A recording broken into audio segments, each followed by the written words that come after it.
요한복음 11장 36절에서 44절 다 같이 함께 읽겠습니다. 이에 유대인들이 말하되 보라 그를 얼마나 사랑하셨는가 하며 그중 어떤 이는 말하되 맹인의 눈을 뜨게 한 이 사람이 그 사람은 죽지 않게 할 수 없었더냐 하더라. 이에 예수께서 다시 속으로 비통히 여기시며 무덤에 가시니 무덤이 구리라 돌로 막았거늘 예수께서 이르시되 돌을 옮겨 놓으라 하시니 그 죽은 자의 누이 마르다가 이르되 주여 죽은 지가 나흘이 되었음에 벌써 냄새가 나나이다.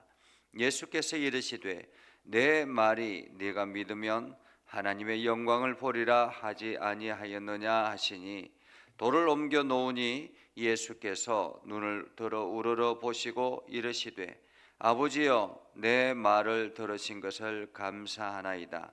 항상 내 말을 들으시는 줄을 내가 알았나이다. 그러나 이 말씀 하옵는 것은 둘러선 무리를 위함이니 곧 아버지께서 나를 보내신 것을 그들로 믿게 하려 함이니이다. 이 말씀을 하시고 큰 소리로 나사로야 나오라 부르시니 죽은 자가 수족을 베고 배로 동인 채로 나오는데 그 얼굴은 수건에 쌓였더라. 예수께서 이르시되 풀어놓아 다니게 하라 하시더라. 아멘. 오늘도 하나님의 은혜가 여러분의 삶에 가득하기를 바랍니다. 여러분을 통해서 하나님의 영광이 나타나기를 주님의 이름으로 축복합니다. 우리가 가끔씩 누군가에게 부탁을 할 때가 있습니다. 분명히 내 부탁은 들어줄 거라고 기대하고 부탁을 하는데 전혀 그 부탁을 들어주지 않거나 혹은 너무 지체하고 이미 시간이 지난 뒤에 그 부탁을 들어주러 오는 것을 보면 때로는 섭섭하기도 하고 원망스럽기도 하죠. 내가 그동안에 저 사람에게 어떻게 했는데 나에게 이렇게 하는가, 내 부탁을 이렇게 거절하는가 라는 생각 때문에 때로는 원망스럽기도 하고 또 섭섭함이 찾아오기도 합니다. 어쩌면은 마르다와 마리아 이 자매에게 예수님의 행동은 참으로 섭섭함으로 찾아올 수 있습니다. 물론 상황이 그럴 수도 있겠다라고 생각을 합니다. 왜냐하면 예수님께서 예루살렘과 유대 땅을 거닐다가 예루살렘에서 돌에 맞아 죽을 뻔했던 적이 며칠 전이었습니다. 그렇기 때문에 다시 유대 땅으로 들어온다라는 것은 굉장히 곤란한 상황이라고 말할 수 있겠습니다. 예수님께서 세례 요한이 세례를 베풀던 그 장소에 계셨을 때 마르다와 마리아가 사람을 보내서 내 오라비가 지금 병 걸렸습니다 라고 했을 때 그 말은 무엇입니까? 예수님 오셔서 좀 고쳐주세요 라는 그런 말씀이지 않겠습니까? 예수님 오셔서 좀 고쳐주세요. 아니면 예수님께서 말씀으로라도 치료할 수 있기 때문에 그곳에서라도 주님 명령해 주셔서 내 오라비를 고쳐주세요 이런 말이잖아요. 그런데 예수님께서 아무런 행동도 하지 아니하시고 오히려 이틀을 더 지체하셨습니다. 그동안에 오라비가 죽어버렸습니다. 그리고 난 다음에 나중에서야 오라비가 다 죽고 장례를 다 치르고 났는데 예수님이 어슬렁어슬렁 걸어오는 것을 보면 참 예수님이 원망스럽다 이렇게 생각할 수 있잖아요. 때로는 우리가 기도할 때 그런 마음이 들 때가 있습니다. 답답하고 힘들어서 조급함이 마음이 들어서 주님 제발 이것을 들어주세요 라고 하는데 전혀 기도를 들어주지 않습니다. 반응이 없습니다. 뒤늦게서야 뭔가 이렇게 하나님의 말씀이 들려졌을 때 하나님 이미 지나갔는데요 라고 이야기할 때가 있다라는 거예요. 그때에 하나님이 원망스럽기도 하고 또 섭섭하기도 하고 내가 하나님 앞에 헌신하며 달려가는데 내가 하나님 나라를 향해서 열심히 달려가는데 내가 열심히 신앙생활하는데 하나님 왜 나에게 이렇게 하십니까? 라는 원망이 찾아올 때가 있습니다. 하나님의 지체하심이 때로는 우리를 원망스럽게 섭섭하게 불평하게 만든다라는 것입니다. 자, 그렇게 예수님께서 뒤늦게 등장했습니다. 그리고 난 다음에 36절에 보면 이렇게 말합니다. 이에 유대인들이 말하되 보라 그를 얼마나 사랑하셨는가 하며, 그를 얼마나 사랑하셨는가 하며, 이미 주변 사람들이 예수님이 이 나사로를 사랑하고 있다라는 거, 예수님께서 이 남매를 사랑하고 있다라는 것을 이미 알고 있다라는 거예요. 왜냐하면 이 예루살렘을 향해서 올 때마다 이 집을 들렀다라는 거예요. 그리고 그 집에 들러서 먹고 유하고 생활하고 그랬던 것입니다. 그것을 다 알고 있었다라는 것입니다. 그래서 예수님께서 오셔서 막 이렇게 장례가 다 치러지고 있는 그 상황에서 눈물을 흘리니까 이 사람들이 말하는 거예요. 야, 예수님이 그를 얼마나 사랑하셨는가 하며 이렇게 말합니다. 그 중에 어떤 이는 말하되 맹인의 눈을 뜨게 한 이 사람이 그 사람은 죽지 않게 할 수 없었더냐라는 말이에요. 이것은 무슨 뜻입니까? 핀잔하더라라는 거예요. 빈정거리더라라는 것입니다. 아니, 맹인의 눈을 뜨게 한 그 사람이 왜 이 사람은 죽게 했느냐라는 거예요. 이 사람도 충분히 살릴 수 있지 않느냐. 그만큼 사랑한다고 이야기하면서 이 사람은 왜 죽게 내버려 뒀느냐라는 것입니다. 왜 죽게 내버려 뒀는가? 왜 내 기도를 들어주시지 않는가? 하나님, 왜 내 기도를 들어주시지 않습니까? 하나님, 왜 저 사람은 저렇게 하나님 앞에 헌신하는데 왜 저 사람을 힘들게 합니까? 왜 기도를 들어주지 않습니까? 주변 사람들이 빈정거릴 수 있다라는 거죠. 그때 예수님께서 다시 속으로 비통히 여기시며 무덤에 가시니, 왜 비통하게 여겼을까요? 예수님께서 왜 비통하게 여겼을까? 어쩌면 예수님께서 끊임없이 당신이 누구인가 하는 것을 세상 사람들에게 말씀하셨습니다. 나는 세상의 빛이다 라고 말씀하시기도 하고, 나는 양의 문이다 라고 말씀하시기도 하고, 내가 곧 길이요 진리요 생명이라고 말씀하시기도 하고, 그러면서 수많은 표적들도 보여주셨습니다. 물로 포도주를 만들기도 하고, 왕의 신하의 아들을 살리기도 하고, 38년 된 병자를 낫게 하기도 하고, 이렇게 수많은 표적을 보여주셨는데도 불구하고 여전히 사람들은 예수님에 대해서 알지 못한다라는 거예요. 때로는 우리가 신앙생활하는 것도 그럴 수 있습니다. 하나님께서 내 삶 가운데 끊임없이 표적을 보여주시고 하나님의 일하심을 경험하게 하시고 하나님의 능력을 나타내 보여주셨음에도 불구하고 여전히 우리의 믿음이 연약해지는 것을 보게 됩니다. 때로는 환경이 어두워지면, 환경이 어려움에 처하면 나도 모르게 신앙의 나태함과 갈등과 원망의 불평이 찾아올 때가 있다라는 것입니다. 그것을 보며 예수님께서 비통해 여기실 수 있다라는 거죠. 왜 아직도 나를 믿지 못하느냐라는 거죠. 그러면서 무덤가에 가서 무덤이 굴이라 돌로 막았거늘 예수님께서 이야기합니다. 돌을 옮겨 놓으라. 돌을 옮겨 놓으라. 유대인의 장례는 굴에다가 시신을 넣고 돌로 입구를 막는다라는 거죠. 돌로 입구를 막는다라는 것은 그냥 조그만 돌이 아니잖아요. 이게 예수님의 그 장례를 한 것도 보면 엄청나게 큰 바위를 그 입구에 막아 놓는 것을 봅니다. 그만큼 사람들이 이 시신을 해하지 못하도록, 한두 사람이 와가지고 이 돌을 굴리지 못하도록 그렇게 돌을 막았다라는 거죠. 그래서 돌을 옮겨 놓으라 라는 말은 이 굴을 열어라 라는 말이죠. 입구를 열어라. 그러자 누이가 이야기합니다. 마르다가 이야기하죠. 주여, 죽은 지가 나흘이 되었음에 벌써 냄새가 나나이다. 이미 시신이 썩어가고 있다라는 것입니다. 이 말은 완전하게 죽었다라는 말이잖아요. 완전하게 죽었다. 시신이 냄새가 났다라는 것은 이미 완전히 썩어가고 있는 중이다라는 말입니다. 완전하게 죽었다.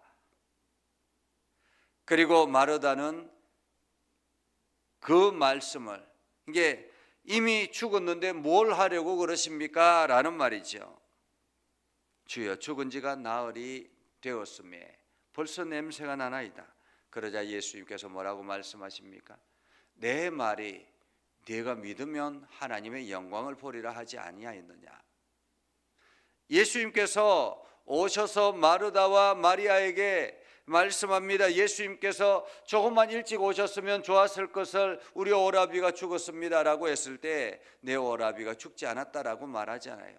그러면서 내가 내 말을 믿느냐? 믿으면 하나님의 영광을 보리라라고 말씀하셨죠. 네가 믿으면 이미 모든 것이 끝났다고 생각할지라도, 모든 환경이 정리되었다 할지라도 내가 믿으면 이것이 하나님의 뜻이라면 이라는 것입니다. 하나님의 뜻이라면. 자, 하나님의 영광을 보리라 하지 아니하였느냐? 그리고 돌을 옮겨 놓습니다. 옮겨 놓자 예수님께서 눈을 들어 우러러 보시고 이르시되 아버지여, 내 말을 들으신 것을 감사하나이다. 내 말을 들으신 것을 감사하나이다. 여기서 내 말을 들으셨다라는 말은 어떤 의미일까 우리가 생각해 볼 수 있습니다. 어떤 의미일까? 하나님께서 예수님의 말을 어떻게 들으셨을까? 예수님께서 뭐라고 말씀하셨기에 하나님께서 들으셨을까라는 것입니다. 어쩌면은 지금 나사로가 죽은 것이 예수님께서 하나님 앞에 부탁해서 죽은 것 아닌가라는 생각을 해볼 수 있죠. 그렇지 않겠습니까? 예수님께서. 자, 그러면서 이야기합니다. 항상 내 말을 들으시는 줄을 내가 알았나이다. 이 말씀을 보면 하나님 아버지와 예수님의 관계를 우리는 알 수 있습니다. 예수님의 말을 하나님 아버지는 항상 들으신다라는 거예요. 항상 듣는다라는 말은 무슨 뜻입니까? 아버지의 마음과 예수님의 행동이 하나가 됐다라는 말이에요.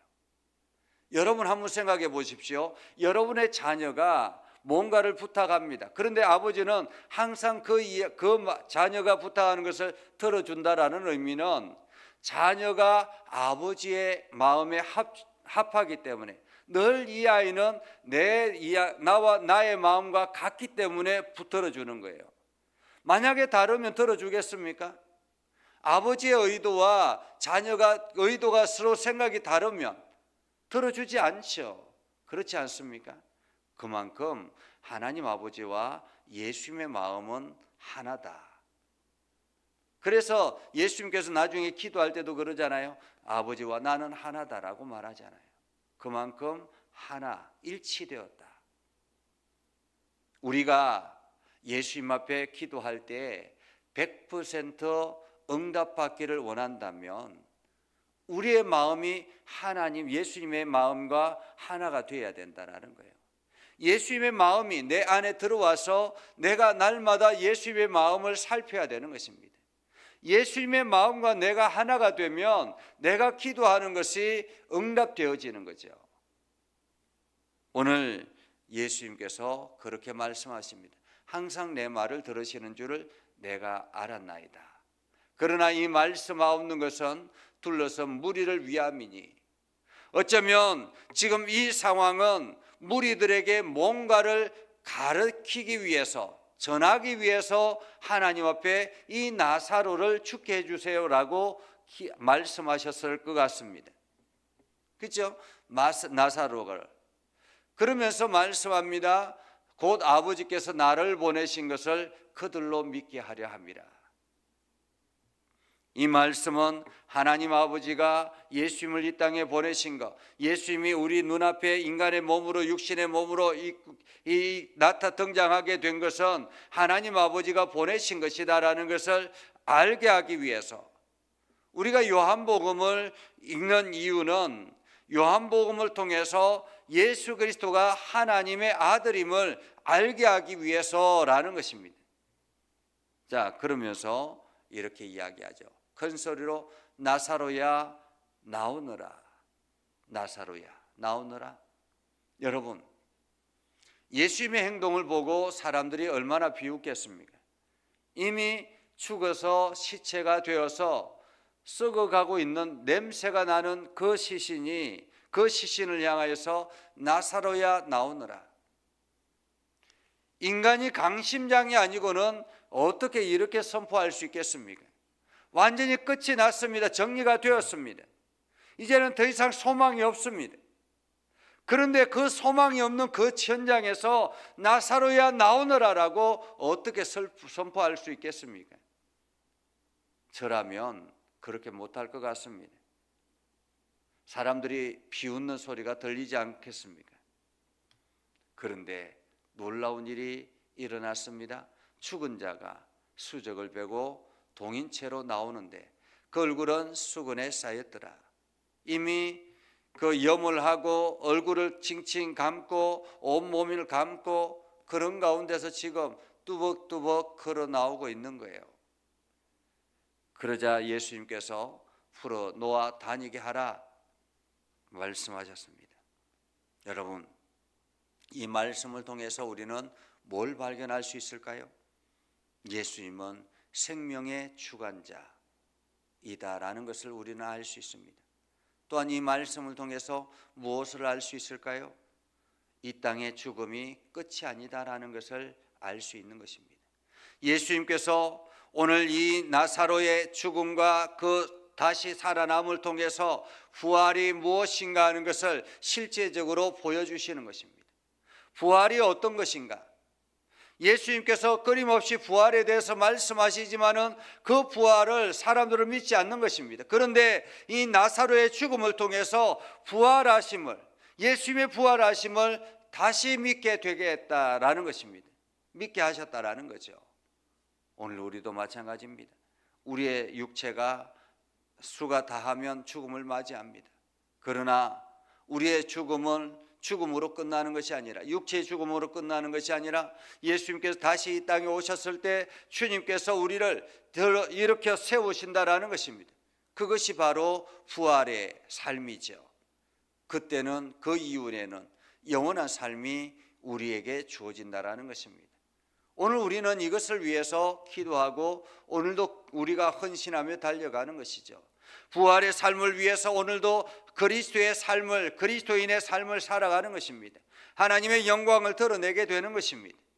오늘 여러분들이 이 사실을 기억하면서 그리스도인으로서 자부심을 가지고 오늘도 내가 이 세상이 끝이 아니다라는 것, 우리가 그 부활의 삶을 향해서 걸어가고 있다라는 사실을 기억하면서 오늘도 담대하게 세상을 이기며 살아가기를 주님의 이름으로 축복합니다.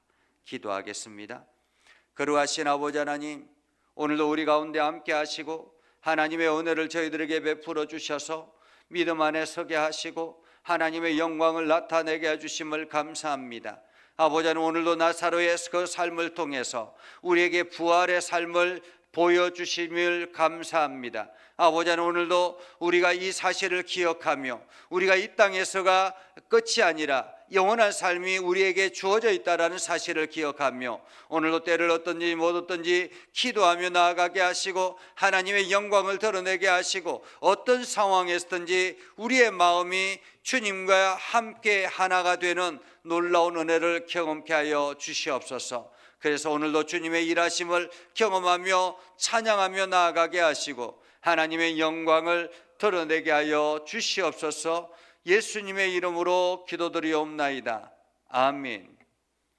이제는 우리 구주 예수 그리스도의 은혜와 하나님 아버지 극진하신 사랑과 성령님의 감화 감동 역사 위로 교통하심의 은혜가 오늘도 부활의 삶을 바라보며 하나님의 거룩한 백성으로 살아가기로 다짐하는 믿음의 백성들 위해 저들의 하는 일들과 저들의 가정과 이 나라와 세계 열방 위에 영원토록 함께하옵시기를 간절히 축원하옵나이다. 아멘.